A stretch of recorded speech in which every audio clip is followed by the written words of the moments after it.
Officer, you are making a serious mistake. I would advise you to stop this right now. I'm not interested in your advice. Put your hands behind your back.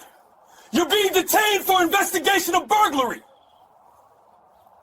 At 11:17 a.m. on a bright Tuesday morning, the sun was high and unforgiving over the manicured lawns of Oakmont Estates. This was a neighborhood insulated from the city's harder edges by old money and modern security systems, a place where the rustle of leaves in the wind was more likely to cause a disturbance than the sound of a siren. The streets, named after species of oak and maple, curved gracefully around multi-million-dollar homes set far back from the pristine asphalt. It was the kind of place police officers rarely visited, and when they did, it was usually for a false alarm triggered by a housekeeper or a cat. Today would be different. Today, a call from Oakmont Estates would detonate a career. Inside Patrol Car 7 King 4, Officer Mark Miller, 34 years old and 12 years on the force, gripped the steering wheel a little too tightly. His knuckles were white. He saw the world through a cynical filter, a lens ground down by a decade of seeing the worst of humanity and, more importantly, a steadfast refusal to see the good. To his superiors, Miller was a problem. His file was thick with citizen complaints, allegations of excessive force, verbal abuse, and a consistent, troubling pattern of racially biased stops. He was a lawsuit waiting to happen, a blunt instrument in a department trying, at least on paper, to embrace the precision of community policing. His partner, Officer Ken Evans, was 26 and barely 2 years out of the academy. He still carried the polished shine of a recruit who believed in the mission statement printed on the side of their cruiser, to protect and to serve. He saw shades of gray where Miller saw only black and white, and it made for long, tense shifts. Evans was watching the opulent houses slide by, a silent testament to a world away from his own 2-bedroom apartment. "Probably another false alarm," Evans said, trying to break the silence. "Mrs. Henderson's Persian cat set off her motion detectors again last week." Miller grunted, a sound of pure dismissal. "Maybe." The radio crackled, the dispatcher's voice calm and clinical, cutting through the quiet hum of the engine. "Dispatch to 7 King 4. We have a 1031, possible burglary in progress at 1422 Crestwood Lane. Caller reports a suspicious male attempting to gain entry to the residence." Evans reached for the console microphone. 7 King 4, copy. On our way." Miller didn't wait. He was already accelerating, the quiet purr of the V8 engine hardening into a low growl. He didn't activate the sirens or the lights. That wasn't his style. He preferred the element of surprise. He believed it gave him an edge, an advantage he felt he was owed. "Suspicious male," Miller repeated, the words tasting like validation on his tongue. He glanced at the mounted laptop, reading the updated call notes as they populated. "Black male, late 40s, wearing a gray sweatshirt and jeans. Caller states he does not belong in the neighborhood." A cold smirk played on Miller's lips. This was it. This was the kind of call that made his blood sing. It wasn't a domestic dispute between two screaming spouses or a shoplifter at the mall.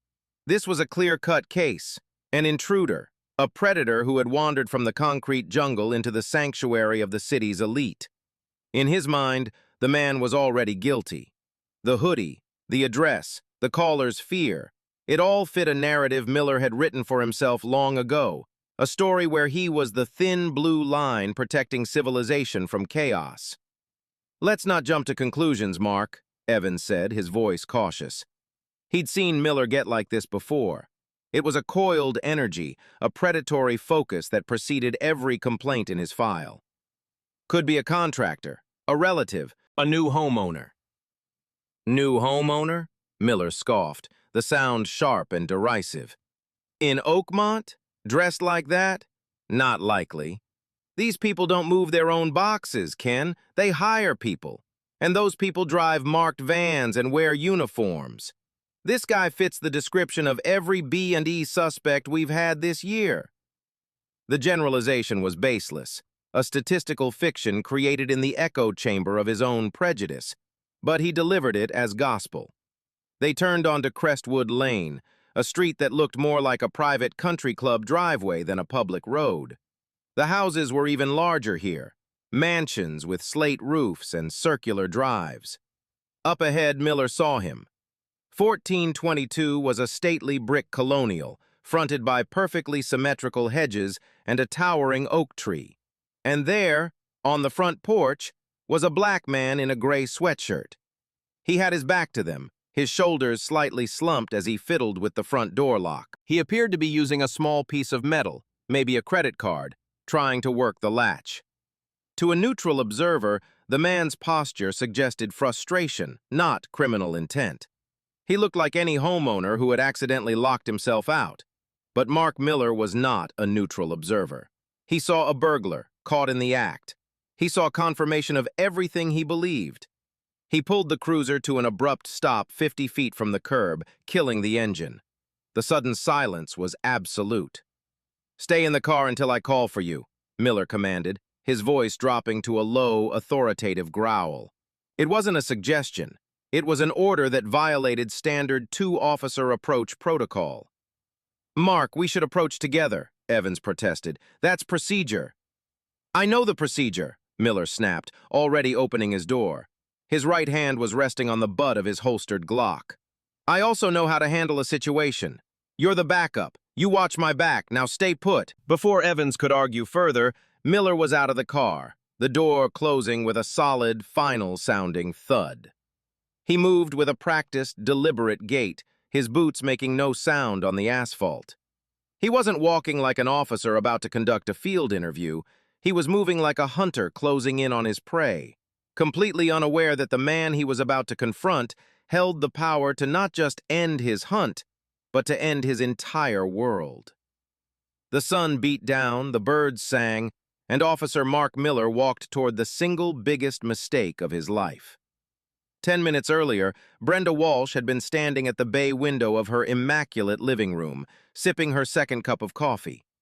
At 58, Brenda's life was a carefully curated collection of routines and comforts. Her husband was at the golf course, her children were grown and successful, and her days were spent managing her home, her garden, and the neighborhood watch email list. Her window offered a perfect, unobstructed view of the house across the street, 1422 Crestwood Lane, the old Henderson place. It had sold just last month, and Brenda was intensely curious about her new neighbors. That's when she first saw him. A black SUV she didn't recognize had pulled into the driveway. A man got out. He was a black man, tall and broad-shouldered, maybe in his late 40s. He was dressed in simple gray sweats and a pair of worn-in jeans. He walked up the stone pathway, pulled out a set of keys, and tried to unlock the front door. Brenda watched, her curiosity slowly curdling into suspicion. The key didn't seem to work. The man tried it again, jiggling it in the lock. He sighed, a visible puff of frustration from across the street. He stepped back, looked at the door, then up at the second-story windows as if searching for another way in. In a different neighborhood, Brenda might have seen a new neighbor having a bad morning. But this was Oakmont Estates. Here, her mind, conditioned by years of local news reports and the subtle, pervasive fear that insulated her community, followed a different script. She didn't see a neighbor. She saw an anomaly, an outsider. "He doesn't look like he belongs here," she thought, the phrase echoing a sentiment she'd heard and shared countless times at book club meetings and dinner parties. The man pulled out his phone, his thumb swiping across the screen. He put it to his ear and began to walk back and forth on the porch, his voice too low to hear. To Brenda, this wasn't a man calling his wife or a locksmith. This was a lookout, coordinating with an accomplice. He ended the call, walked back to the door, and took out his wallet. He slipped a plastic card, a credit card maybe, from its slot and tried to slide it into the door jamb. That was it. That was the confirmation her anxiety needed. Jiggling the handle was one thing. Trying to jimmy the lock with a credit card? That was something she'd only seen in movies, an act of overt criminality. Her heart began to beat faster. The Hendersons were an elderly white couple. Who had they sold their beautiful home to? Surely not to someone like him. It had to be a break-in. In broad daylight. The audacity of it confirmed the danger. Her hand, trembling slightly, reached for the cordless phone on the end table. She dialed 911. Her breath was shallow, her voice a hushed, urgent whisper when the operator answered. 911, can you describe the man for me, ma'am? He's a black man, tall, maybe late 40s. He's wearing a gray hooded sweatshirt and jeans. The hood was down, resting on his back, but in Brenda's retelling it became a detail meant to obscure his identity. And what is he doing that appears suspicious? The operator asked, her fingers likely typing the details into the dispatch system. He was trying his keys and they didn't work. Now he's trying to use a credit card to get the door open. He's breaking in. The man on the porch had just given up on the card, shaking his head in defeat. He sat down on the top step of his own porch, running a hand over his face in a gesture of pure, unadulterated annoyance. He looked tired. Brenda saw a criminal waiting for the right moment to strike again. Does he appear to be armed? I don't know. I can't see. But he's very large. He just doesn't belong here. I've lived in this neighborhood for 25 years. I know everyone. I've never seen him before. He doesn't belong here. It was the core of her complaint, the foundational belief upon which her entire report was built. It wasn't just his actions that were suspicious, it was his very presence. His existence in this space, at this time, was a violation of the unspoken rules of her world. Okay, ma'am, we have officers on the way. Please stay on the line and do not approach the individual. Just keep watching from a safe location and tell me if anything changes. They're coming? Okay, good. Please, tell them to hurry, Brenda whispered, her knuckles white as she gripped the phone. Across the street, the man stood up and tried the door one last time. He gave it a frustrated rattle. He leaned his forehead against the solid wood for a moment, then sighed and turned around, surveying the perfectly manicured lawn of his new home. It was at that exact moment that Officer Mark Miller's patrol car turned silently onto Crestwood Lane. Brenda watched as the cruiser came to a stop. She saw Officer Miller get out, his posture radiating aggression. She saw him stride purposefully up the driveway. A wave of relief washed over her. The professionals were here. The protector of her peaceful world had arrived to deal with the threat.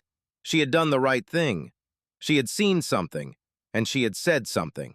She never once considered that the threat wasn't the man on the porch, but the man in the uniform who was about to turn a simple misunderstanding into a flagrant violation of civil rights, procedure, and the very law he was sworn to uphold. She watched, feeling vindicated as Miller closed the distance, his shadow falling long and dark across the sun-drenched lawn. The moment Officer Miller's boots hit the flagstone walkway, the atmosphere on the porch of 1422 Crestwood Lane shifted. The air, once filled with the gentle hum of a suburban morning, grew thick with unspoken hostility. Miller didn't slow his approach. Every step was deliberate, a calculated display of dominance. His right hand remained on the grip of his Glock, not drawn, but ready. His chin was thrust forward, his eyes narrowed into a predatory squint. He stopped 10 feet from the porch steps, planting his feet in a wide, stable stance. "Hey, you!" His voice was a bark, sharp and loud, designed to startle and disorient. "Step away from the door! Get your hands where I can see them! Now!" The man on the porch had been looking at the oak tree, lost in thought. The sudden shout broke his reverie. He didn't jump or flinch. Instead, he turned around slowly, his movements measured and economical. He was a man in his late 40s with a presence that seemed to fill the space around him. His face, etched with fine lines of experience and authority, showed no fear. There was only a flicker of surprise, which was quickly replaced by an expression of weary understanding. He raised his hands slowly to shoulder height, palms open, in a universal gesture of non-aggression. "Is there a problem, officer?" he asked. His voice was a calm, deep baritone, a stark contrast to Miller's abrasive tenor. The man's composure seemed to infuriate Miller. He expected fear, stammering, panicked denials. This quiet confidence felt like a challenge. "I'll be the one asking the questions," Miller snapped, taking 2 more steps forward, closing the distance. "What are you doing here?" "I'm trying to get into my house," the man replied, his tone even. "I seem to have locked myself out." Miller let out a short, humorless laugh. "Your house? That's a good one. Let's see some ID." "It's in my wallet in my back pocket," the man said. "I can get it for you if you'd like." He made no move, waiting for permission. Back in the patrol car, Officer Evans watched the interaction with a growing sense of dread. This was all wrong. Miller's opening was too aggressive, too accusatory. Standard procedure was to initiate a consensual conversation, to assess the situation before escalating. Miller had skipped the assessment and jumped straight to a high-risk confrontation. Evans keyed his radio microphone. 7 King 4, be advised we've made contact with the subject. Situation is stable for now. It was a subtle attempt to log the event, to create a record of the moment before things went sideways. On the porch, Miller ignored the man's offer. "Keep your hands where they are," he commanded. "You were just trying to jimmy the lock with a credit card. An eyewitness saw you. You want to try that 'this is my house' story again?" The man sighed, a hint of impatience finally entering his voice. "Officer, my name is David Reynolds. I closed on this house 2 weeks ago. My family and I are still in the process of moving in. The main lock is new and it's tricky. My key broke off in it this morning. My wife has the other set, but she's across town. I was on the phone with a locksmith. And yes, I tried a credit card. It's an old trick that almost never works, but I was frustrated." He offered a complete, logical, and easily verifiable explanation for his actions. But Miller wasn't listening to the words. He was processing the scene through his own biased filter. A black man, a story that sounded too smooth, a location where he didn't belong. It was a trifecta of confirmation. To him, the man's calm articulation wasn't a sign of innocence. It was the practiced lie of a career criminal. "You're a real smooth talker, I'll give you that," Miller sneered. "You got a name for the locksmith? A number? I'm sure we can check that out." He was baiting him, expecting a slip-up. "Yes," Reynolds replied without hesitation. "It's a 1 lock and key. Their number is in my recent calls. You're welcome to check my phone as well. It's in my right front pocket." He was offering proof, de-escalating, giving Miller every possible off-ramp to end the confrontation peacefully and professionally. Any reasonable officer would have taken it. They would have paused, run the name, checked the phone, and verified the story. A simple database search on the property would have shown the recent sale and the name of the new owner. It would have taken less than 2 minutes. Mark Miller was not a reasonable officer. He saw the offers of proof not as gestures of cooperation, but as a complex bluff. He was convinced he had cornered a suspect who was now trying to talk his way out of an arrest. "I'm not interested in your phone," Miller said, his voice dropping lower. "I'm interested in why you're breaking into a house in my city." He took another step, now standing at the bottom of the 3 short steps leading to the porch. He was violating the man's personal space, a classic intimidation tactic. "Put your hands behind your back. You're being detained for investigation of burglary."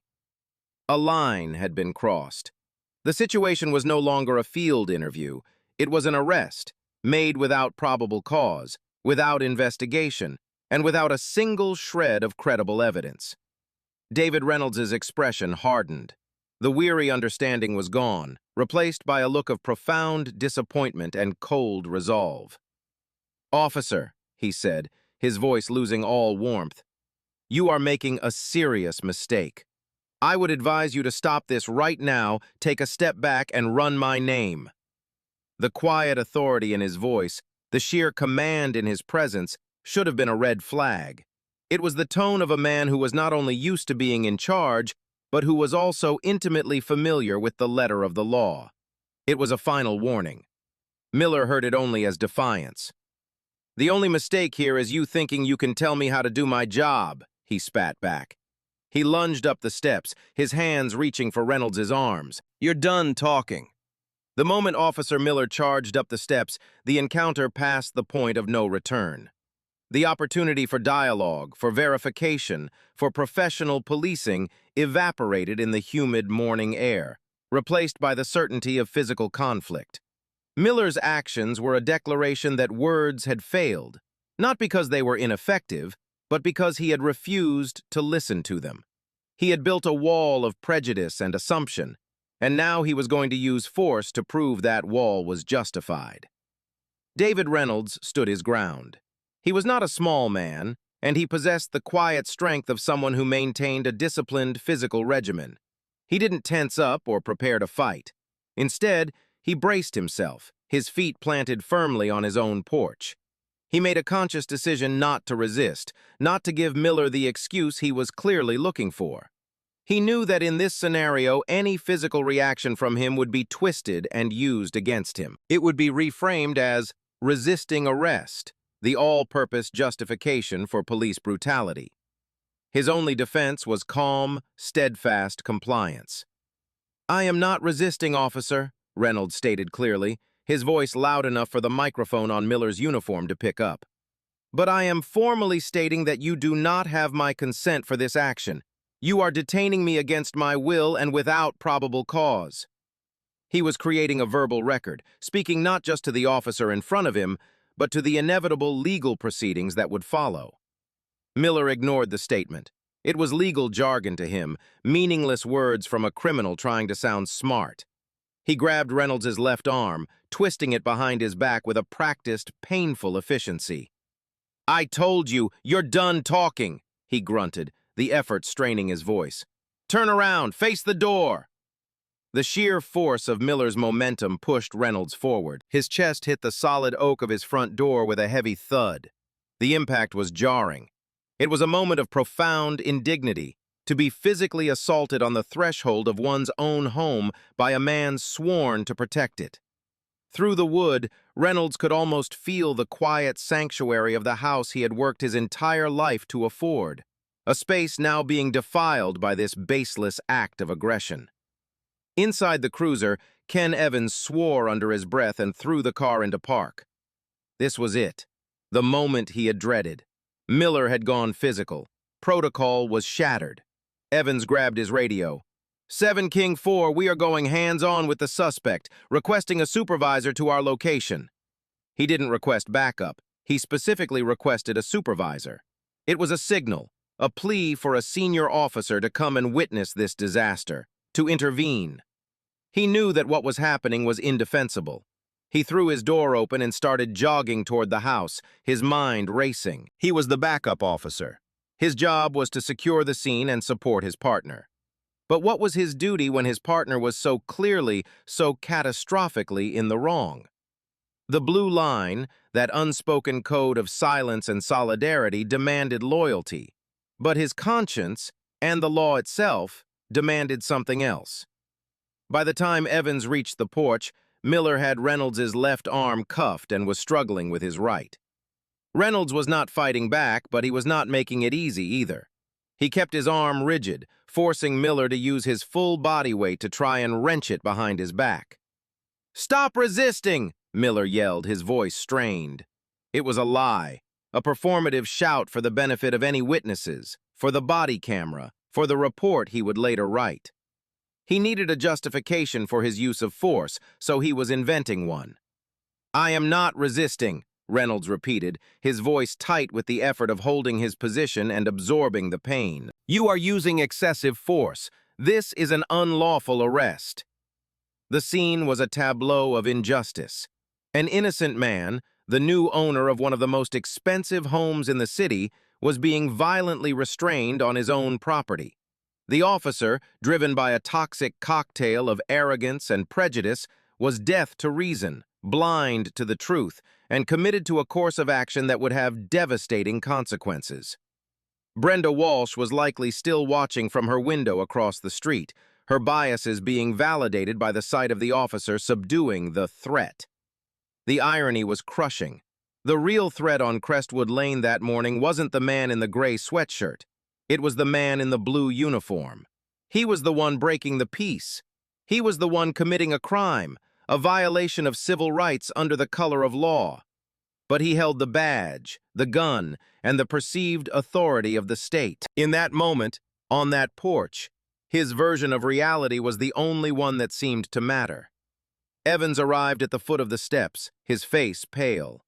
"Mark, what are you doing?" he asked, his voice a mixture of pleading and disbelief. "We can just run his name. Let's just calm down." "He's resisting, Ken! Get up here and help me!" Miller shouted, sweat beading on his forehead. He was so focused, so consumed by the physical struggle and the need to impose his will, that he didn't see the bigger picture. He didn't see the perfectly landscaped yard, the expensive architecture, or the utter lack of any evidence of a crime.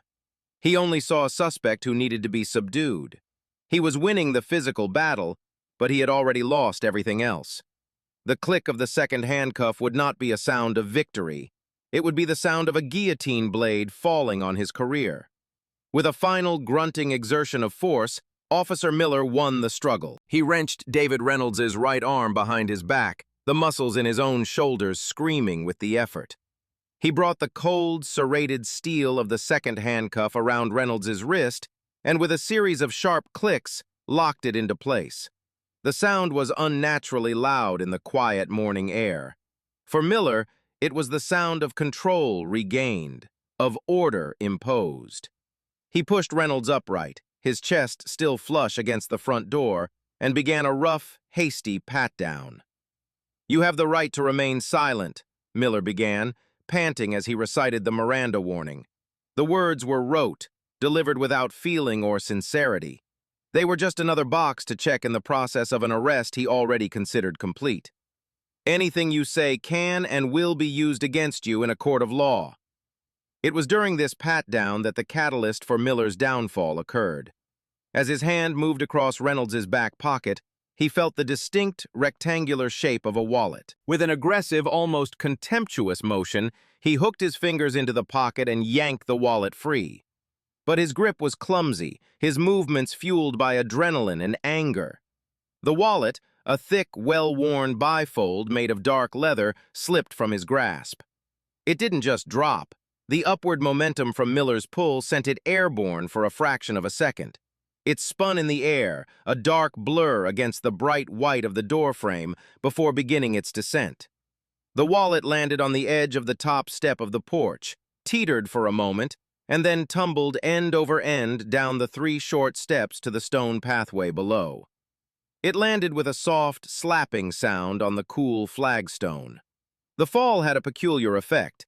It seemed to happen in slow motion, a small, mundane event that drew the eyes of all 3 men on the porch. For that 1 second, the struggle ceased. Miller paused his recitation. Reynolds, still cuffed, turned his head slightly to follow its path. Evans, who had just reached the top step, froze, his gaze fixed on the fallen object. The wallet had landed open. It lay there on the stone, splayed like a discarded book. From where Officer Evans was standing, he had a perfect top-down view of its contents. On the left side, he could see a driver's license through a clear plastic window. On the right, nestled in a specially cut recess in the leather, was a badge. It wasn't a standard patrolman's shield. This one was different. It was larger, more ornate, and cast in a brilliant polished gold. A 7-pointed star, encircled by intricate lettering. Even from 6 feet away, the design was unmistakable.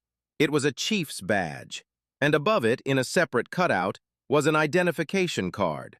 Evans could make out the official city seal, a photograph that matched the man currently in handcuffs, and the bold, block-lettered title, Chief of Police.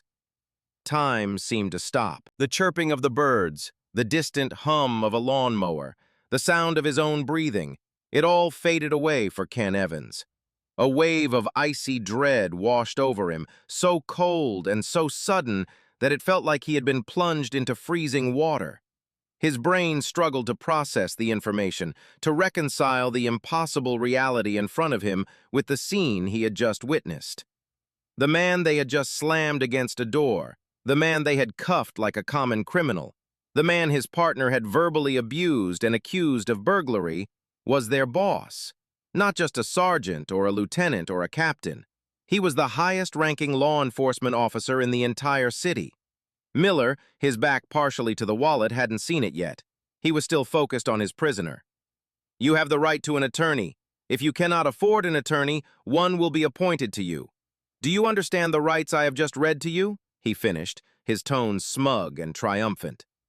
Reynolds didn't answer. He simply looked over his shoulder past Miller and met Officer Evans's wide, terrified eyes.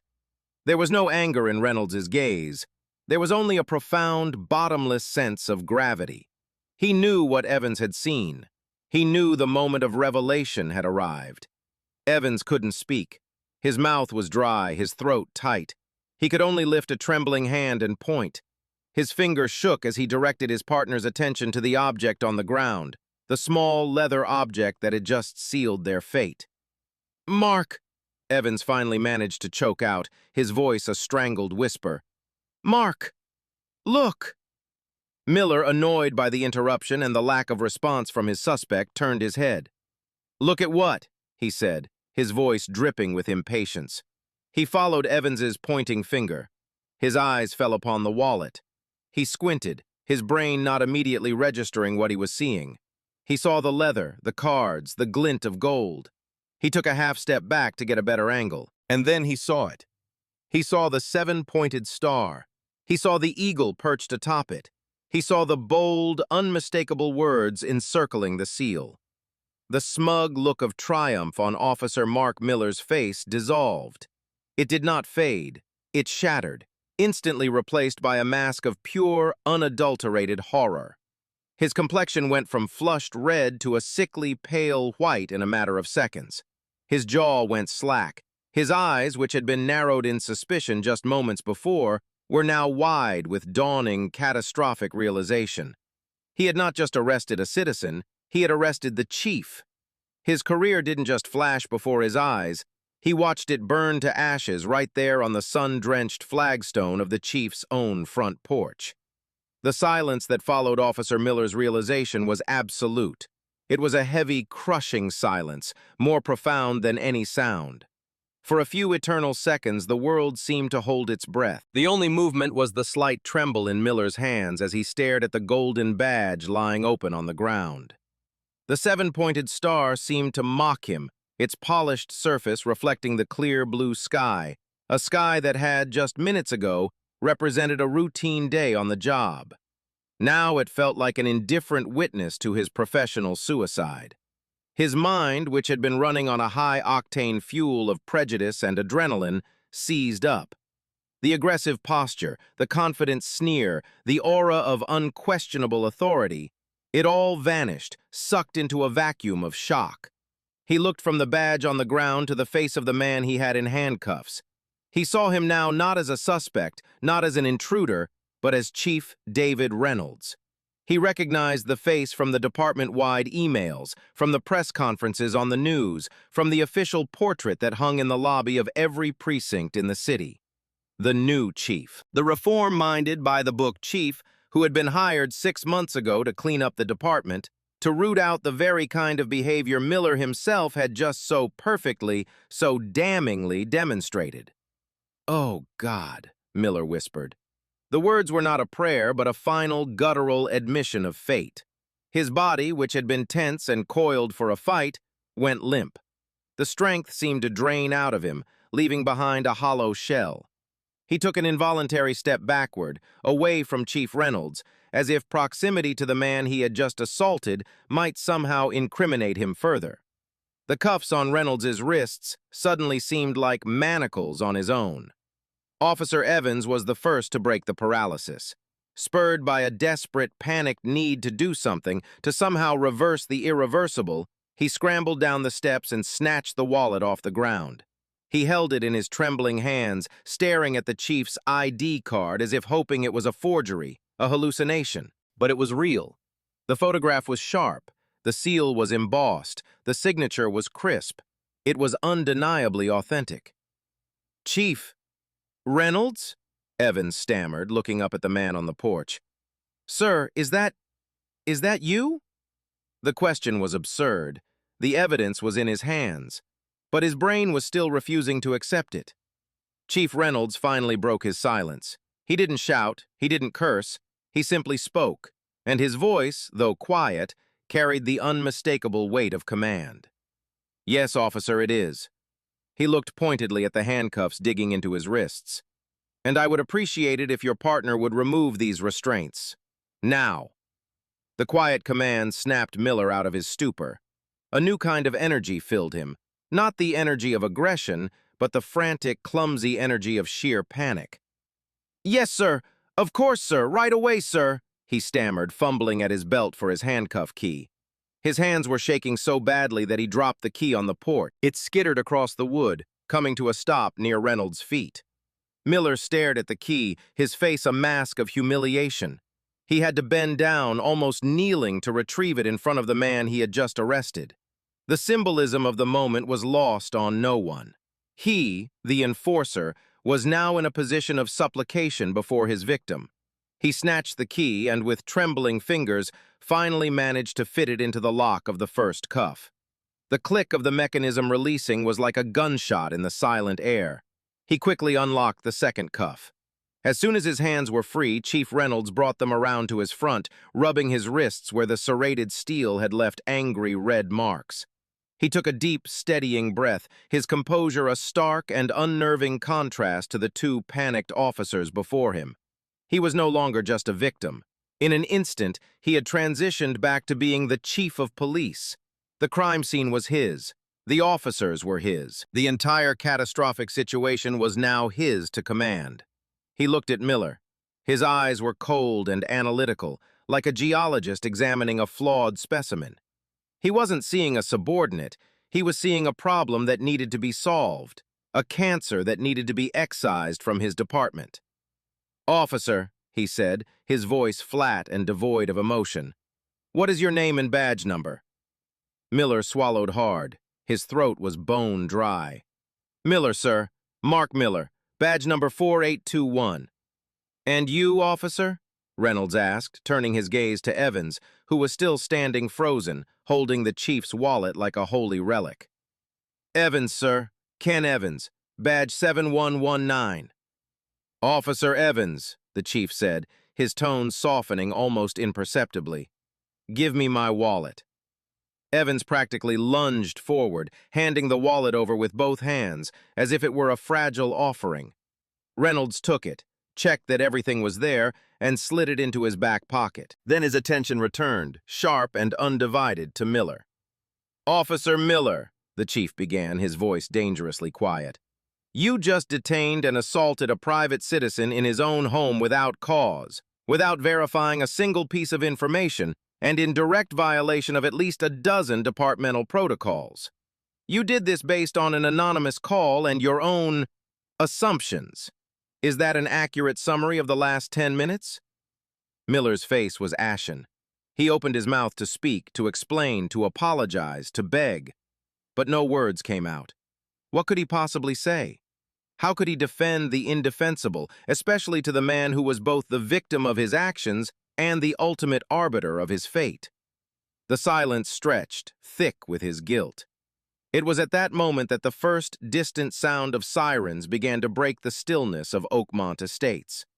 The supervisor Evans had called for was on his way, and he was about to arrive at a scene unlike any he had ever encountered in his entire career.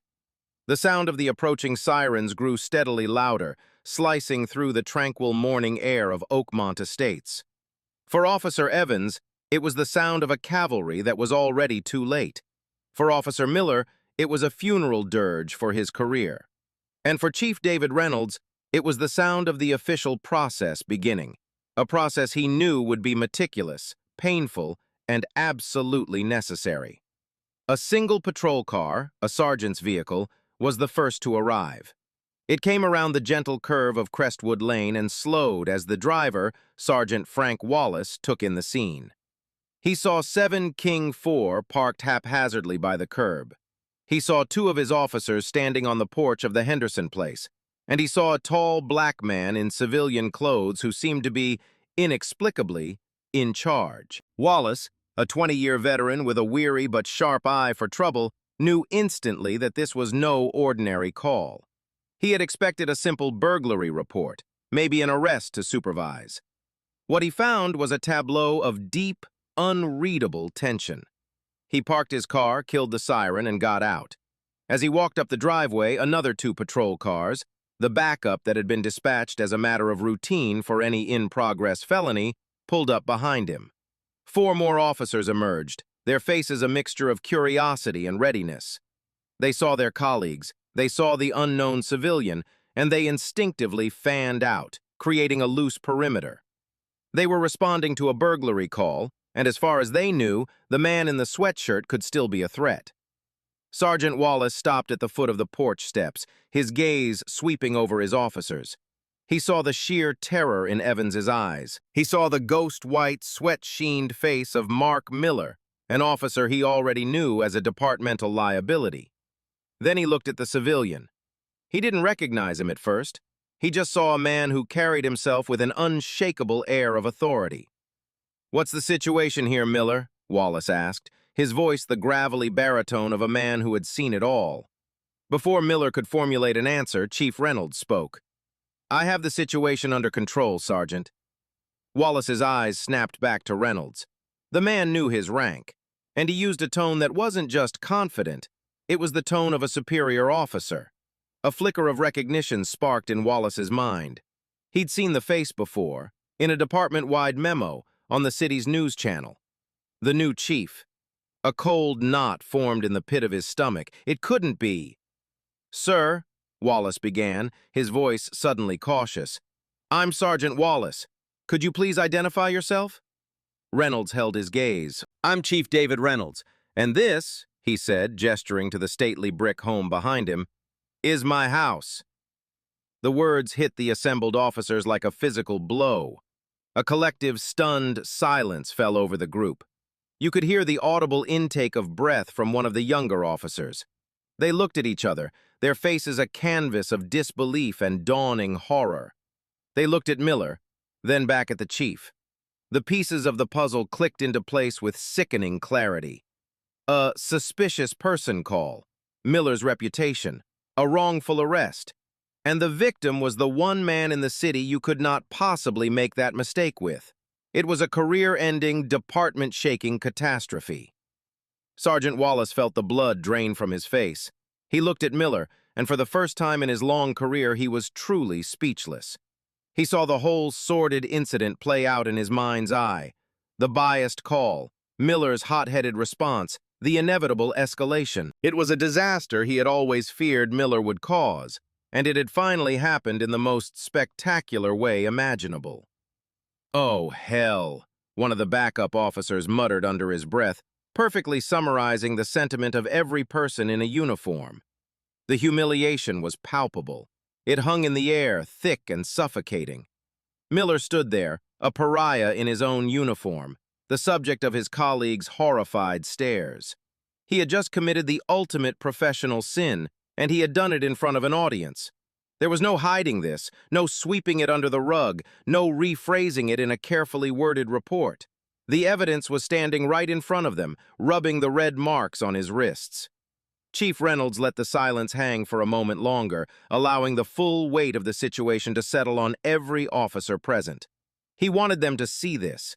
He wanted them to understand the consequences of failed procedure and unchecked bias. This was no longer just about Officer Miller. This was a teachable moment for his entire department, delivered on his own front lawn. Finally, he turned to Sergeant Wallace, his voice calm and decisive, cutting through the paralysis. "Sergeant," he said, his transition from victim to commander now complete and absolute. "I want you to secure this scene. I want every officer present, including yourself, to activate your body cameras for documentation, if they are not active already. No one is to leave. No one is to discuss what has occurred. We have a serious breach of protocol and a potential civil rights violation here, and it will be handled by the book. Is that understood?" "Yes, sir," Wallace said, his voice hoarse. He turned to the other officers, his face a grim mask. "You heard the chief! Body cams on! Now! Cordon off the area. The press will be here soon. Nobody talks to anyone." The officers, grateful for the clarity of an order in the midst of chaos, scrambled to comply. The cacophony of sirens had been replaced by a crushing, disciplined silence, punctuated only by the quiet beeps of body cameras being activated. The machine of law enforcement was beginning to turn, but this time its gears were grinding to document the failure of one of its own. In the wake of the initial shock, a new dynamic settled over 1422 Crestwood Lane. The scene was no longer a simple police call. It had transformed into the epicenter of a major departmental crisis, and Chief David Reynolds was its calm, undisputed commander. While the officers around him were still reeling, their minds struggling to catch up with the disastrous reality, the chief was already several steps ahead, orchestrating the response with a precision that was both unnerving and deeply impressive.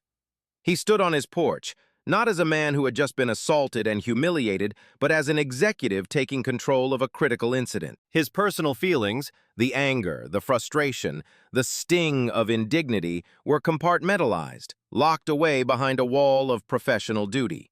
There would be time for that later. Right now, there was work to do. "Sergeant Wallace," he called out, his voice cutting cleanly through the nervous energy. Wallace, who was directing his officers to tape off the front yard, turned immediately.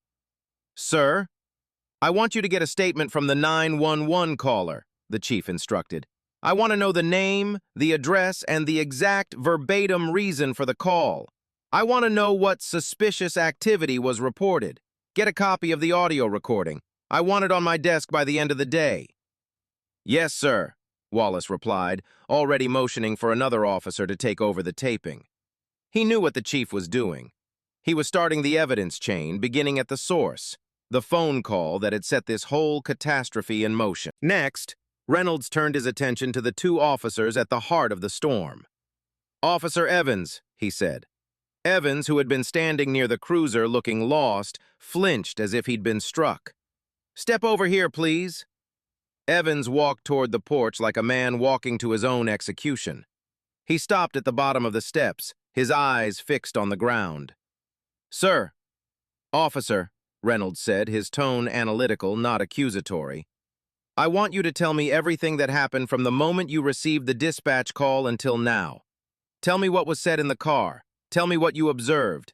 Tell me what your role was in the detention. Do not omit any details."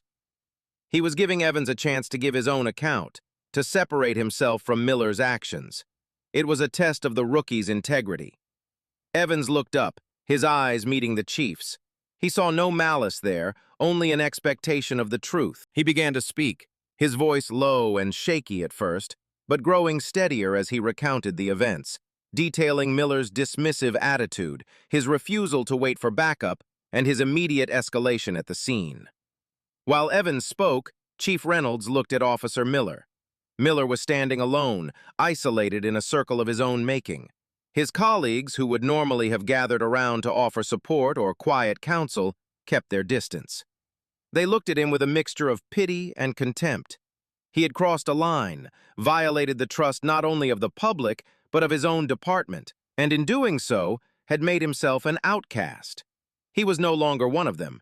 He was now the subject of an investigation, a liability to be managed. After Evans finished his preliminary account, Reynolds turned his gaze back to Miller. "Officer Miller," he said, his voice flat, "you will surrender your service weapon, your badge, and your departmental ID to Sergeant Wallace. You are hereby suspended from duty, pending the outcome of an immediate internal affairs investigation. You will be transported to headquarters, where you will give a formal statement. You have the right to have a union representative present during that interview. Do you understand?" Each word was a hammer blow, dismantling Miller's identity piece by piece. His gun, the symbol of his power. His badge, the symbol of his authority. Suspended. The words every cop dreads. Miller nodded mutely, his face a blank mask of shock. The fight had completely gone out of him. He was a deflated balloon, all the arrogant pressure that had animated him just minutes before having leaked out, leaving behind a pathetic, empty shell. Sergeant Wallace approached Miller with a pained expression on his face. This was the part of the job he hated. He quietly asked for Miller's weapon. Miller unbuckled his duty belt and handed it over, butt first. The transaction was slick with a funereal gravity. Wallace then reached over and unclipped the badge from Miller's uniform shirt, leaving behind 2 small pinholes in the fabric over his heart. It was a quiet, deeply symbolic act of emasculation. The newly arrived officers watched in stunned silence. They were witnessing something few cops ever see: the immediate, on-the-spot termination of a fellow officer's authority. It was happening not in the sterile confines of an office at headquarters, but right here, in the field, under the bright morning sun. It was a powerful message, and Reynolds intended for it to be. "Sergeant," the chief said to Wallace, "after you've secured Officer Miller's effects, I want you to take him to your vehicle. He is not to speak with anyone.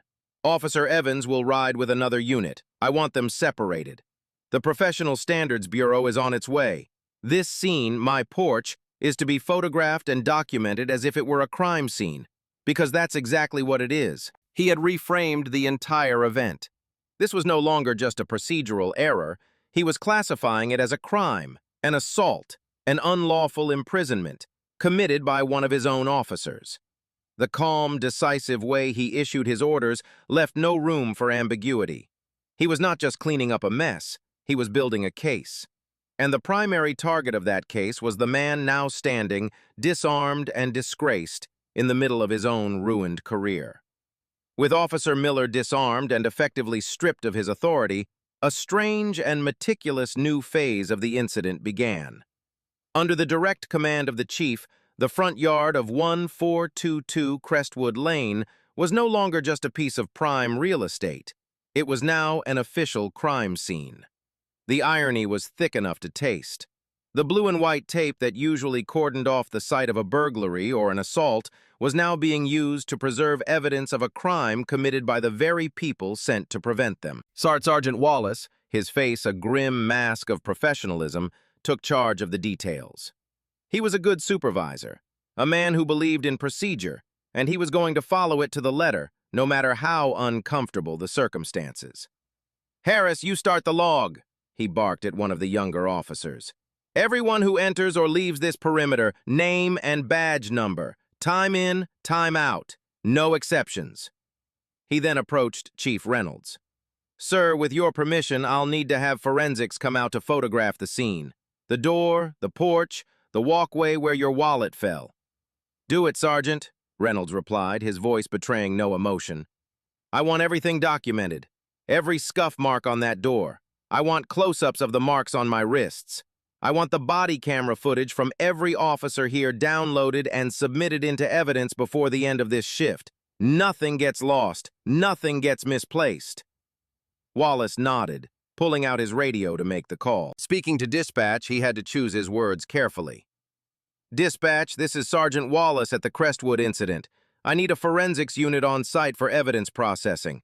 And notify the commander of the Professional Standards Bureau. Have him meet me here. The chief is on scene and has initiated an IA investigation." There was a moment of silence on the other end of the radio, the dispatcher likely stunned by the request. "Copy that, Sergeant. Forensics and the IA commander are en route." While Wallace handled the logistics, the other officers moved with a somber, awkward efficiency. They were all acutely aware of the gravity of the situation. Their chief of police had been the victim. One of their own was the perpetrator. They were now tasked with investigating one of their brothers in blue, a violation of the unspoken code that usually protected them. But the orders had come from the top, and there was no room for dissent. The blue line had been broken, shattered by Miller's recklessness. 2 detectives from the Internal Affairs Division, the dreaded headhunters of the department, arrived within 20 minutes. They were stern, unsmiling men in suits who moved with an air of detached, clinical purpose. They conferred quietly with Sergeant Wallace and then approached Chief Reynolds. "Chief," the senior detective, a man named Donovan, said, "we understand you're the complainant in this matter. We are prepared to take your official statement whenever you're ready." "I'm ready now," Reynolds said. "But first I want you to understand the scope of this. This isn't just about Officer Miller's actions. This is about a systemic failure. I want to know about his complaint history. I want to know who supervised him, who signed off on his performance reviews. I want to know why a man with his record was still on patrol in a solo response capacity. This investigation will be thorough, and it will go wherever the evidence leads. Am I clear?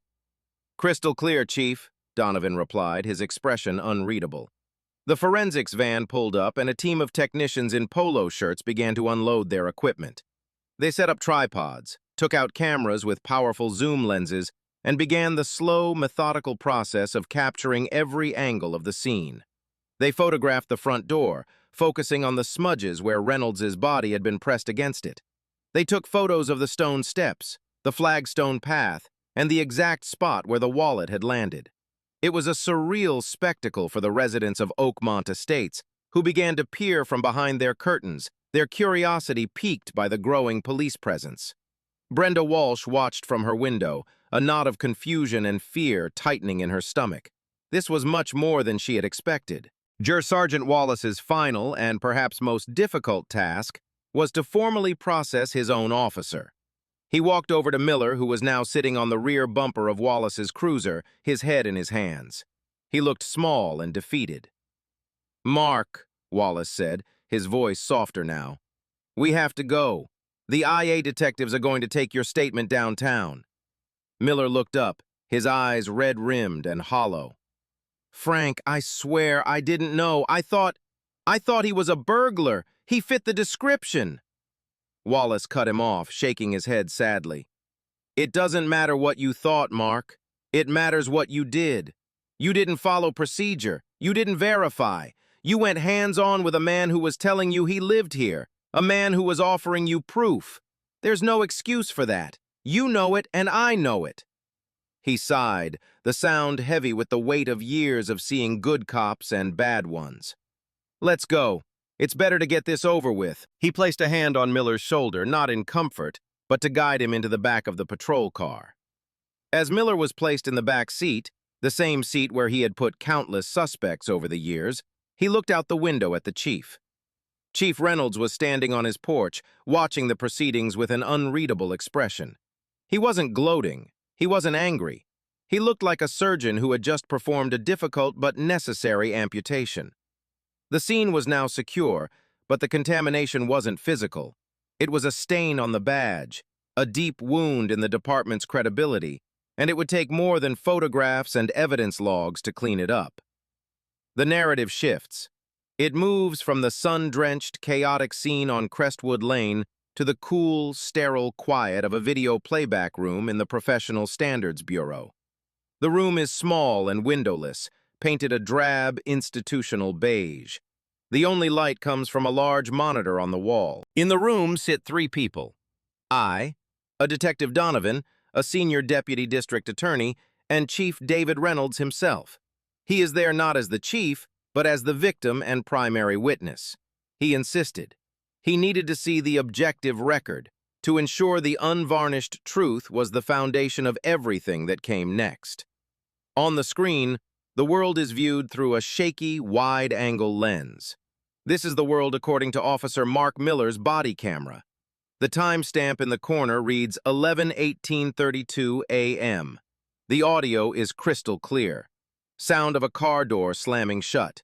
The camera pans across the pristine lawn of 1422 Crestwood Lane. Miller's heavy, rhythmic breathing is the only sound. Donovan pauses the video. He activated his camera as he exited the vehicle, he notes, his voice flat. That, at least, was according to protocol. He presses play. The camera moves forward, the view jostling with Miller's aggressive stride. It captures his feet on the flagstone path, then tilts up. Chief Reynolds comes into view, his back to the camera. "Hey, you!" The voice is Miller's, a sharp, hostile bark. "Step away from the door! Get your hands where I can see them, now!" On the screen, Reynolds turns slowly, his hands rising. The camera is so close now that it captures the texture of the fabric on his sweatshirt, the calm, questioning look in his eyes. "Is there a problem, officer?" Reynolds' deep, even voice fills the room. "I'll be the one asking the questions." Miller's voice snaps back, laced with contempt. "What are you doing here?" Chief Reynolds watches the screen without flinching. He remembers the feeling of the moment, the surge of adrenaline, the immediate calculation of risk, but seeing it replayed now, through his assailant's eyes, is a profoundly different experience. He sees the undisguised animosity in Miller's posture, hears the prejudice dripping from every word. The video continues. It documents the entire exchange, every word a nail in Miller's professional coffin. It captures Reynolds's patient explanation about the house, the broken key, the call to the locksmith. It captures his repeated offers to provide identification and proof of ownership. And it captures Miller's sneering dismissals of every offer. "Put your hands behind your back," the on-screen Miller commands. "You're being detained for investigation of burglary." The deputy DA, a sharp woman in her 40s named Helen Price, scribbles a note on her legal pad. "There it is," she murmurs. "The moment it becomes an unlawful arrest. He has no probable cause. Zero. He's operating on a hunch, and that hunch is clearly based on the subject's race and location." The most damning part of the footage begins. The camera lunges forward as Miller moves up the steps. The screen becomes a chaotic blur of motion. The audio is filled with the sounds of a struggle, grunting, the rustle of clothing, the sharp click of handcuffs. "Stop resisting!" Miller's strained voice yells. "I am not resisting," Reynolds' voice replies, tight but clear. "You are using excessive force. This is an unlawful arrest." A perfect contemporaneous statement, Price notes. He knew exactly what to say for the record. This footage is a prosecutor's dream. The camera angle shifts as Miller forces Reynolds against the door. Then the wallet.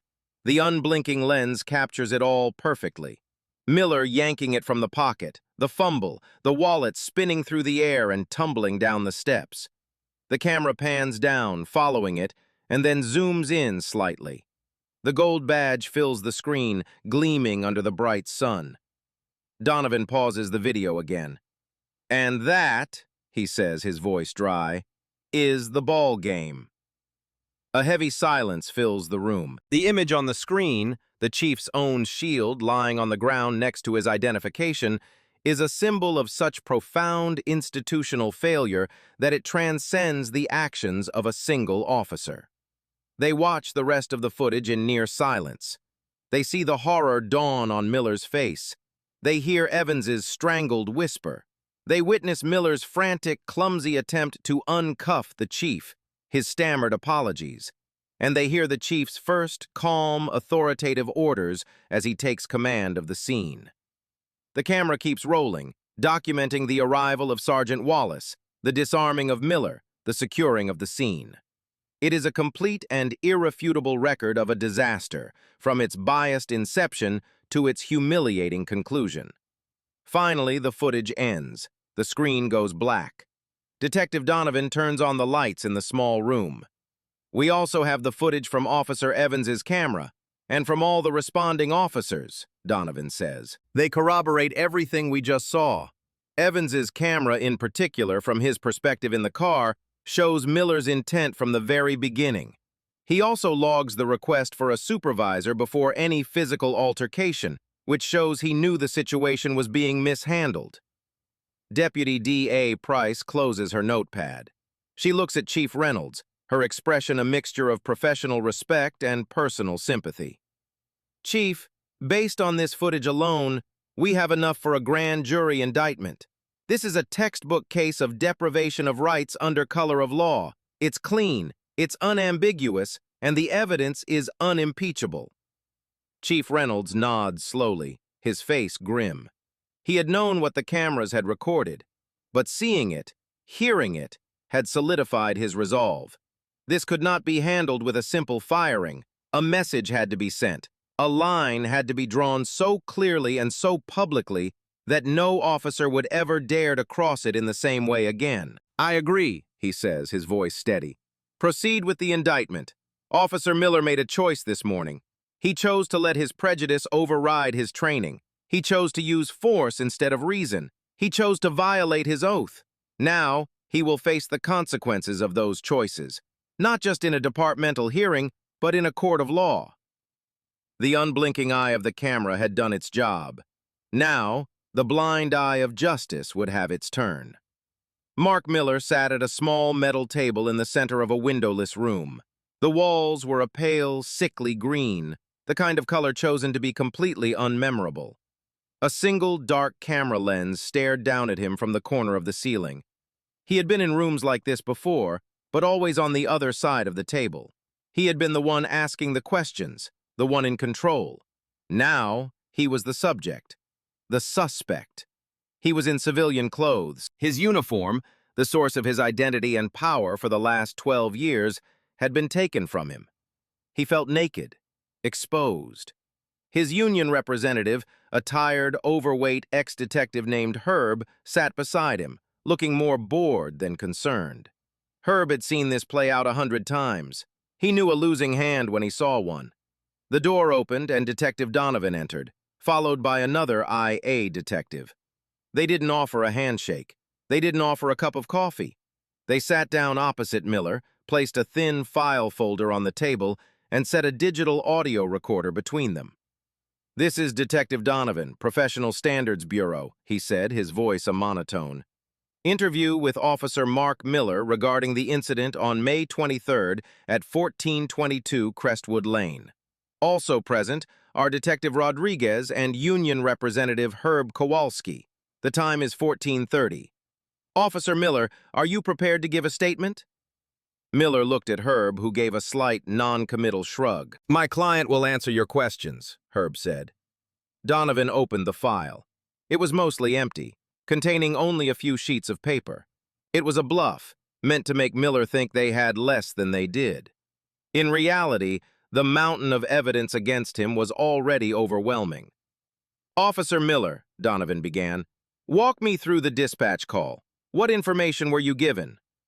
Miller cleared his throat. His voice was hoarse. "It was at 10:31, possible B&E in progress. Caller reported a suspicious male at the address. Black male, sweatshirt, jeans." "And what was your mindset responding to that call?" Here was his first chance to frame the narrative, to plant the seeds of his defense. "My mindset was to secure the scene and investigate a potential felony. The location, Oakmont Estates, has had a string of burglaries recently. The suspect description was consistent with previous incidents. My officer safety awareness was high. He was using the right words, the official jargon. Officer safety, felony in progress." Donovan let the words hang in the air, then nodded slowly. "So you arrived on scene and observed a man fitting the description on the front porch. What were his actions?" "He was tampering with the front door," Miller said. "Appeared to be trying to pry it open with an object." "And you initiated contact. Describe that contact." Miller's memory of the next few minutes was a blur of anger and adrenaline, but he tried to reconstruct it in the most favorable light possible. "I issued verbal commands for him to show me his hands and step away from the door. He was verbally non-compliant and belligerent." A lie. A blatant, easily disproven lie. Donovan's face remained impassive, but inside he was checking off a box. False statement in a formal investigation. "Belligerent," Donovan repeated, his voice laced with a faint, almost imperceptible note of skepticism. The subject, who we now know to be Chief Reynolds, was belligerent. "At the time, I didn't know who he was," Miller said quickly, leaning forward. This was the core of his defense, the mistake of identity argument. "He was just a suspect. He was argumentative. He refused to show me his ID. He squared up on me, took an aggressive stance. I had no choice but to detain him for my safety and to continue the investigation." Herb, his union rep, shifted in his seat. This was getting ugly. He knew IA had the body cam footage. Miller was lying, and he was lying badly. He was creating a version of events that the video would completely shred. "So you're stating that Chief Reynolds was the aggressor?" Detective Rodriguez asked, speaking for the first time. "That he was non-compliant and physically threatening?" "Yes," Miller said, his confidence growing. He was committed to the story now. "He puffed his chest out. He told me I was making a mistake. It felt like a threat. I did what any reasonable officer would do in that situation." Reasonable. It was the magic word in any use of force case. But his actions had been anything but. Donovan leaned back in his chair. He let the silence stretch, making Miller stew in his own fabrications. Finally, he spoke. Officer Miller, are you aware that your entire interaction with Chief Reynolds, from the moment you stepped out of your car, was recorded on your body-worn camera? The blood drained from Miller's face. He looked at Herb, his eyes wide with panic. Herb just stared back at him, his expression grim. He had warned Miller to stick to the facts, not to embellish. And are you aware, Donovan continued, his voice like ice, that we also have the body camera footage from your partner, Officer Evans, and from the 6 other officers who responded to the scene? Miller's jaw worked, but no sound came out. The walls of the sterile green room seemed to be closing in on him. And are you aware, Donovan pressed on, his voice relentless, that we have a preliminary statement from Officer Evans in which he states that Chief Reynolds was calm, compliant, and repeatedly offered to provide identification? A statement in which he claims that you, Officer Miller, were the sole source of the escalation. The flimsy structure of Miller's defense crumbled into dust. He had been so certain he could control the narrative, could paint himself as the victim of a misunderstanding. He had underestimated the evidence. He had underestimated his own partner's willingness to tell the truth.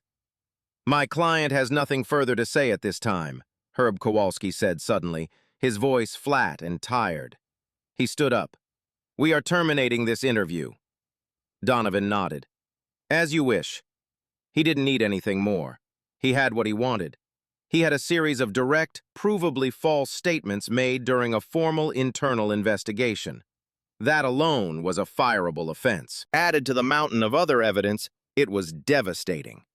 As Miller stood to leave, his legs unsteady, Donovan delivered the final blow. Just so you're aware, Officer Miller, a copy of your body camera footage has already been sent to the district attorney's office.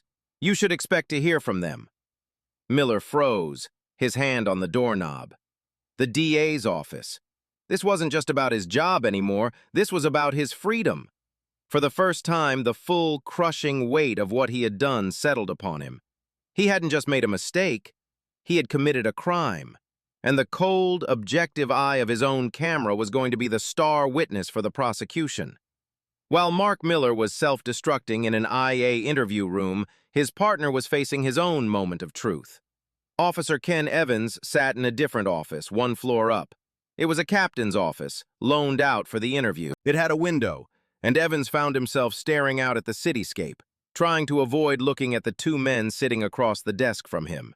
Detective Rodriguez from IA and a prosecutor from the DA's office, Helen Price. Evans was terrified. He was 2 years into his dream job, a job he had wanted since he was a kid. He knew all about the blue line of silence, the unwritten rule that cops don't rat on other cops. Breaking that code could make him a pariah, a man with no one to watch his back on the street. He could be ostracized, labeled a traitor. His career could be over before it had truly begun. But then he thought about what he had seen. He thought about the calm dignity of the chief in the face of Miller's blind aggression.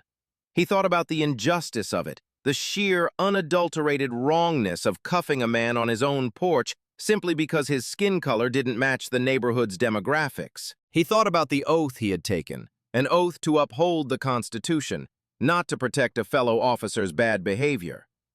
Officer Evans, Detective Rodriguez began, his tone gentle, almost fatherly. We know this is a difficult position for you. We just want you to tell us what you saw. The truth, that's all. Helen Price chimed in, her voice sharp but not unkind. Let me be clear, officer. We are not looking to jam you up. You are currently being treated as a witness. Your cooperation or lack thereof will determine whether it stays that way. We have your body camera footage. We have your initial request for a supervisor, which indicates you knew the situation was improper. The evidence already tells us most of the story. Your words will fill in the context. It was a classic interrogation strategy. Offer a way out. Frame it as a choice between being a witness or a suspect. But for Evans, it clarified things. His loyalty was not to Mark Miller. It was to the law. He took a deep breath and began to speak. He started with the dispatch call, describing Miller's immediate, cynical reaction. He made a comment, Evans said, his voice quiet. Something like, "Dreased like that in Oakmont? Not likely." He'd already made up his mind before we even got there. He was convinced the guy was a burglar. He detailed the drive, Miller's refusal to follow standard approach protocol, and the order for him to stay in the car. "He wanted to handle it himself," Evans said. "He didn't want me there. I think he knew I would have tried to de-escalate." Then he described the confrontation. His account was the polar opposite of Miller's. The man, Mr. Reynolds, he was completely calm. He never raised his voice. He never made a threat. He explained everything, about the key, about owning the house. He offered to show us his ID, his phone. He was giving us every chance to just walk away from it. "And Officer Miller's reaction?" Price prompted. "He didn't listen," Evans said, shaking his head. "It was like he wasn't even hearing the words. He was just looking for a reason to make an arrest. He kept getting more and more aggressive. When Mr. Reynolds told him he was making a mistake, Mark took it as a challenge." He described the use of force, the way Miller had slammed the chief against the door. He described Miller's lie about Reynolds resisting. "He wasn't resisting at all," Evans stated firmly. "He was just standing there. He was letting it happen. I think he knew that fighting back would only make it worse." He talked about the moment he saw the badge in the fallen wallet, the wave of cold dread, Miller's instant transformation from arrogant cop to terrified man.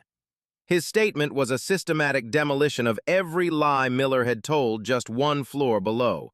It was detailed, precise, and delivered with the unmistakable ring of truth. It wasn't just an account of events.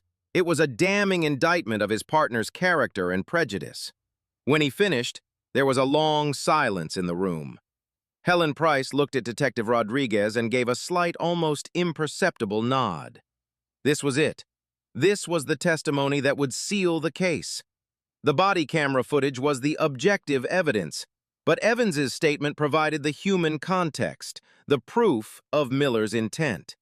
He had provided a window into Miller's mindset, confirming that his actions were not a mistake made in good faith, but the predictable result of a deeply ingrained bias.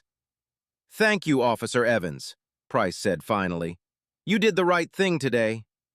Evans just nodded, feeling a strange mixture of relief and sorrow. He had told the truth. He had upheld his oath. But he had also helped to destroy another officer.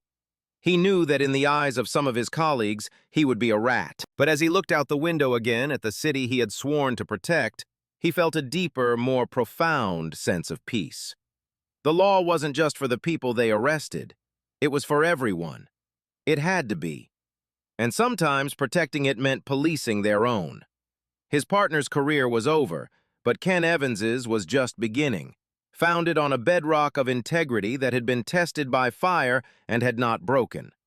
His conscience, once a liability in a world of moral compromise, had just become the prosecution's most powerful weapon. The internal affairs investigation proceeded at a speed that was unheard of in the normally slow, bureaucratic grinding of police discipline. There were no gray areas to debate, no conflicting testimonies to reconcile. There was only the stark, undeniable truth, captured on video and corroborated by a fellow officer. The case against Mark Miller was an ironclad tomb. Detective Donovan's final report was a masterpiece of methodical, dispassionate condemnation. It ran for 43 pages. It detailed every procedural violation, from the initial solo approach to the failure to verify information, the premature use of force, the unlawful arrest, and the subsequent false statements made during a formal interview. The report didn't just list Miller's failures, it systematically dismantled any possible defense he might have. It cross-referenced Miller's body camera footage with Officer Evans's, showing the stark contrast between Miller's aggressive monologue and Evans's pleas for caution. It included a timeline, marked down to the second, of the entire incident. It featured still-frame photographs taken from the video, with arrows pointing to key moments. Reynolds's open, non-threatening hands, Miller placing his hand on his weapon, the wallet falling to the ground. But the report went deeper. As commanded by the chief, Donovan's team had exhumed Miller's entire service record. It was a damning history. 17 citizen complaints in 12 years, 9 of them alleging excessive force, 12 of them involving minority subjects. While none of the previous complaints had resulted in more than a written reprimand due to insufficient evidence or a lack of credible witnesses, the pattern was unmistakable. Mark Miller wasn't a good cop who had one bad day. He was a bad cop who had finally been caught. The report included quotes from Miller's past performance reviews, where supervisors had noted his aggressive tactics and difficulty with de-escalation, but had still given him passing marks. It was a subtle but clear indictment of a system that had tolerated and enabled Miller's behavior for years. It was exactly what Chief Reynolds had demanded. This was not just about one man. It was about the culture that had produced him. 1 week after the incident on Crestwood Lane, the police commission held a special closed-door session. The commission was a civilian oversight board, the ultimate authority on police hiring and firing. Chief Reynolds presented the IA report himself. He didn't need to editorialize. He simply had them play 5 minutes of Miller's body camera footage, from the initial confrontation to the moment the badge was revealed. When the video ended and the lights came up, the 5 members of the commission sat in stunned silence. One of them, a stern, elderly woman who was usually a staunch supporter of the police union, looked physically ill. "This is indefensible," she said, her voice trembling with a mixture of anger and shame. "This is an embarrassment to our city and a disgrace to the uniform." The police union representative, Herb Kowalski, was present to argue on Miller's behalf. He stood up, looking defeated before he even began. He tried to argue that it was a case of mistaken identity, a high-stress situation. He claimed Miller's long record of service should count for something, but his arguments were hollow, pathetic whispers against the roar of the video evidence. Even he didn't seem to believe what he was saying. The vote was a formality. It was unanimous. Mark Miller was to be terminated from the police force, effective immediately, for gross misconduct, conduct unbecoming of an officer, and multiple violations of departmental policy. His peace officer certification was to be permanently revoked, ensuring he could never work in law enforcement in the state again. The news was delivered to Miller via a sterile official letter. He was no longer Officer Miller. He was just Mark Miller, a 34-year-old unemployed man with a dark stain on his name. The badge and the gun had been his whole identity. Without them, he was nothing. He had built his world on a foundation of perceived authority and racial prejudice, and in the space of less than 30 minutes, that world had been utterly demolished. The department's verdict was swift and absolute. It sent a shockwave through the rank and file. For years, officers like Miller had operated with a sense of impunity, protected by the blue wall of silence and a system that was often reluctant to police its own. Miller's termination was a clear signal from the new chief that the old rules no longer applied. Accountability was no longer a suggestion, it was a certainty. But the departmental disgrace was only the first consequence. The IA report, with its scathing conclusions and irrefutable evidence, was now in the hands of the district attorney's office. The loss of Miller's job was a professional punishment. The criminal justice system was about to deliver a personal one. The inevitable verdict had been rendered inside the police department, but the final judgment would come in a court of law, where the full weight of his actions would be measured not against policy, but against the Constitution itself. The termination of Mark Miller was a significant event within the insulated world of the police department, but for Helen Price at the district attorney's office, it was merely the first step. A firing was an administrative consequence, a criminal conviction was a societal one, and Price was determined to secure it. The case landed on her desk with the force of a thunderclap. It was rare to get a police misconduct case with such pristine, unimpeachable evidence. There was no he said, she said. There was only what the camera recorded. Price and her team worked with a quiet, focused fury. They assembled the case file. The complete, unedited body camera footage from all 8 officers on scene, the audio of Brenda Walsh's 911 call, the official IA report, and the sworn, detailed statement from Officer Ken Evans. Evans had become their star witness, a man in a blue uniform willing to testify against another. His credibility was immense. The 911 call itself was a powerful piece of evidence. Brenda Walsh's voice, filled with panicked certainty, described a man who doesn't belong. Her report was not based on actions, but on identity. She hadn't reported a crime, she had reported her own prejudice. Price knew that while Brenda had instigated the event, the law placed the full responsibility for the outcome on the trained professional who had responded. Miller wasn't obligated to act on Brenda's bias. He was obligated by his oath to ignore it and follow procedure. 2 weeks after Miller's termination, Helen Price presented her case to a grand jury. Grand jury proceedings are secret, a one-sided affair where the prosecution presents its evidence without a defense attorney present. Price didn't need legal theatrics. She simply played the video. She showed them Miller's body cam footage. The jurors sat in rapt, horrified silence. They saw the aggression. They heard the insults. They watched as an innocent man's rights were systematically stripped away.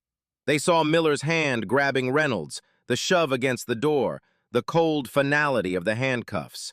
Then, Price presented Officer Evans's sworn statement, which confirmed Miller's mindset and intent. The picture was complete. This wasn't a mistake. It was a willful act of abuse, predicated on racial animus. The grand jury deliberated for less than an hour.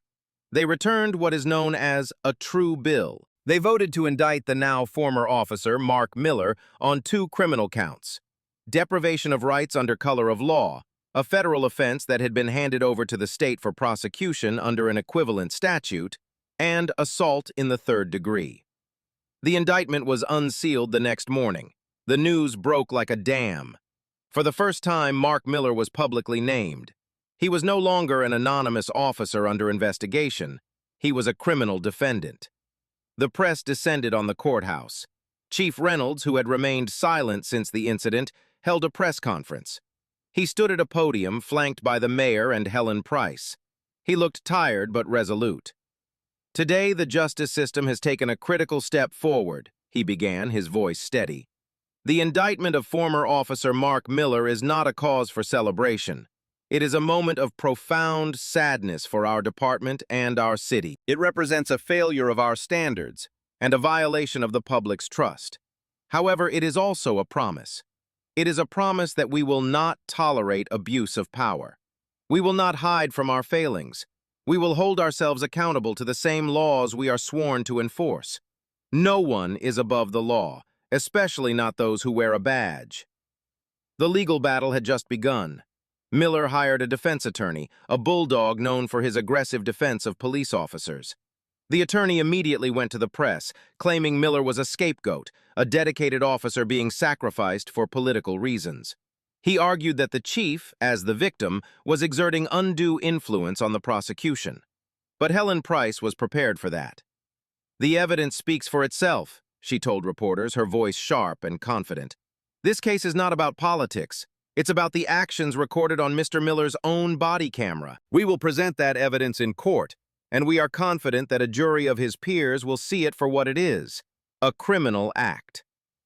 The indictment transformed the case from an internal departmental issue into a public spectacle. It forced the city to confront the ugly reality of racial profiling and police misconduct. The broken policy, the one that had allowed Miller to operate unchecked for so long, had finally led to its inevitable conclusion: a criminal charge. The system that had protected him was now turning on him, its gears grinding inexorably toward a trial. Mark Miller, the man who had once been the enforcer of the law, was now caught in its unforgiving grip, facing the possibility of not just disgrace, but prison time. The indictment of Mark Miller was more than just a legal proceeding, it was a catalyst. The story, now free from the confidentiality of an internal investigation, exploded in the local and national media. The body camera footage, once obtained by a news station through a public records request, went viral. Millions of people watched the shaky first-person video of Miller's aggression and the chief's calm composure. They saw the badge fall. They witnessed the entire humiliating encounter.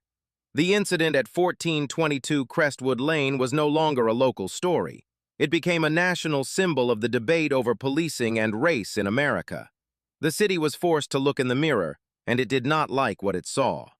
Protesters, both for and against the police, held rallies outside City Hall. Community meetings in church basements and school auditoriums were packed with angry, frightened, and confused citizens. The long simmering tensions between minority communities and the police department boiled over. The Miller case became a flashpoint for every grievance, every unaddressed complaint, every instance of perceived injustice from the past 2 decades. In the midst of this firestorm, Chief David Reynolds demonstrated why he had been hired. He did not retreat behind the walls of police headquarters. He waded directly into the storm. He used the immense personal and political capital he had gained from the incident not for revenge, but for reform. He had become, through Miller's actions, the most credible and powerful voice for change in the city. He began by holding a town hall meeting in the very community that felt most alienated by the police. He stood on a stage, without a uniform, and spoke not as a chief, but as a black man who had been a victim of the very system he now led. "I know you are angry," he told the packed room. "You have every right to be. What happened to me was not an isolated incident. It was the result of a culture that has gone unchallenged for too long. My experience was unique only because of the uniform I wear when I go to work. The injustice of it is not unique, and I am here to tell you, that ends now." His words were met with a mixture of skepticism and hope, but he backed them up with immediate, sweeping action. Within a month, he announced the complete overhaul of the department's use of force policy. De-escalation was no longer a suggestion. It was a mandate. Chokeholds were banned outright. A new, stricter set of rules governing traffic stops was implemented to combat racial profiling. He didn't stop there. He dissolved the existing Internal Affairs Division, which was seen by many as a rubber stamp for officer misconduct, and replaced it with a new, independent Office of Professional Responsibility with civilian oversight. He implemented an early warning system to flag officers like Miller who accumulated multiple citizen complaints, automatically triggering a review and mandatory retraining. He made Officer Ken Evans the face of the new department. Evans, who had initially feared reprisal, was instead praised publicly by the chief for his integrity. He was assigned to the police academy to teach new recruits about ethics and the duty to intervene when a fellow officer crosses the line. His story became a powerful lesson. Loyalty to the badge meant loyalty to the principles it represents, not to the individual who wears it. The city council, under immense public pressure and with the full backing of the mayor, funded all of the chief's initiatives. The Mark Miller incident had created a political climate where voting against police reform was untenable. The ripple effect was powerful and profound. A single act of prejudice on a sunny suburban street had led to the most significant transformation of a major city's police force in a generation. The culture of the department began to shift. It was slow, painful, and met with resistance from some veteran officers who resented the changes. But the message from the top was clear and unwavering. The old way of doing business was over. The city, which had for so long been complacent, was now actively engaged in a difficult but necessary conversation about justice, accountability, and the very nature of policing. The change was not just procedural, it was cultural. And it was all because one officer, on one morning, had kicked in the wrong door, metaphorically speaking. He had abused the wrong man, and in doing so, had inadvertently empowered the one person who could dismantle the broken system that had created him. The trial of Mark Miller was short. With the body camera footage as the undeniable centerpiece of the prosecution's case, there was little his defense attorney could do. He tried to portray Miller as a victim of political pressure, an officer acting in good faith in a high-stress situation. But every time he made that argument, Helen Price would simply play another clip from the video. The jury saw what the world had seen: a calm, compliant man being assaulted by an aggressive, out-of-control officer. The jury deliberated for 4 hours. The verdict came back on a cold, gray afternoon. Guilty, on both counts. Mark Miller, who had once put men in handcuffs, stood and listened as he was declared a convicted criminal. At his sentencing a month later, the judge spoke directly to him.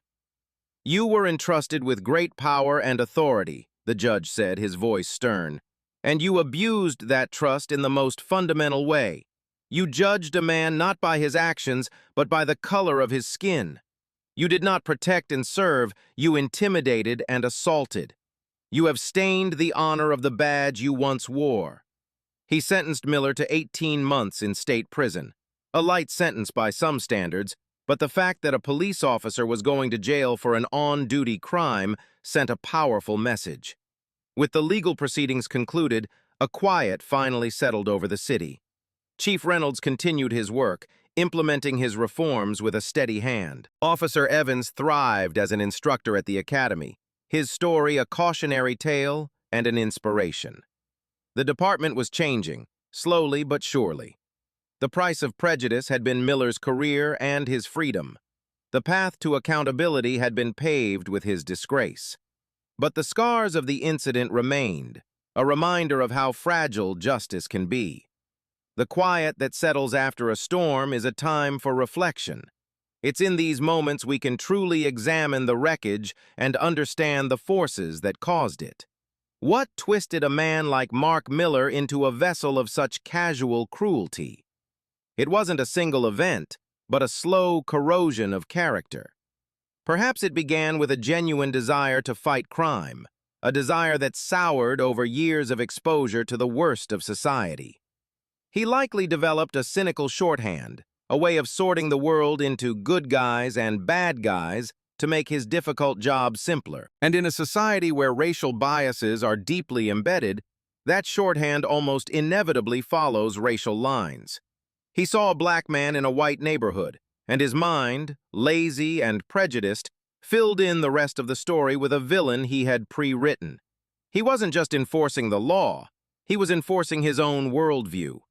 Each complaint that went unpunished, each supervisor who looked the other way, was another layer of reinforcement, telling him his methods were acceptable. He was not just a bad apple, he was the fruit of a poisoned tree. And what if things had been different? If Chief Reynolds had been just another man, a doctor, a lawyer, a teacher, would the outcome have been the same? Had his wallet not fallen, had the badge not been revealed, the story might have ended very differently. He might have spent a night in jail, his name dragged through the mud, facing a trumped-up charge of resisting arrest that would be his word against 2 officers. The body camera footage might have been lost or corrupted. The system, designed to protect its own, might have closed ranks around Miller. Reynolds' authority was the key that unlocked the door to justice. His story is a sobering reminder that accountability is often a product of power, not an inherent right. To protect himself better, he did everything right. He remained calm. He stated the law. He created a verbal record. But the truth is, in that moment, his best protection was the shield in his wallet. The ultimate lesson from the manicured lawn of 1422 Crestwood Lane is both a warning and a hope. It warns us that prejudice is a quiet poison, one that can turn a public servant into a public menace. It warns that systems, left unchecked, will protect themselves, often at the expense of justice. But it also offers hope.